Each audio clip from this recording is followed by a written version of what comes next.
જૂનાગઢમાં નરસિંહ મહેતા તળાવના બ્યુટિફિકેશનમાં નબળા બાંધકામનો આરોપ લાગ્યો છે અને આ આરોપ બીજા કોઈએ નહીં પરંતુ ખુદ ભાજપના કોર્પોરેટર જયેશ બોગરાએ લગાવ્યો। જયેશ બોગરાએ બ્યુટિફિકેશનની કામગીરીમાં નબળી ગુણવત્તાના માલસામાનનો ઉપયોગ થતો હોવાનો દાવો કર્યો છે।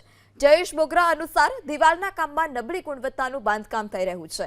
દિવાલની ટાઇલ્સ પણ હલકી ગુણવત્તાની છે। આ સમગ્ર મામલે તેમણે ઉચ્ચ અધિકારીઓને પણ રજૂઆત કરી કે ભાઈ જે દિવાલો ઉપર જે ટાઇલ્સ લગાવેલી છે, જે દિવાલો બનાવેલી છે એ ખૂબ જ નબળી ગુણવત્તાનું કામ થયેલ છે।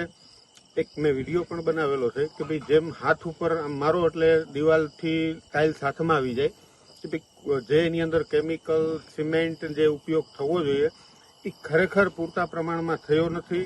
હવે આ અધિકારીઓ જે એની ઉપર છે એ લોકોએ કઈ રીતે કરાવેલું છે, આટલું નબળું કામ શું કામ કરાવેલું છે, આમની તપાસની હું પણ ઉપર માંગણી કરીશ।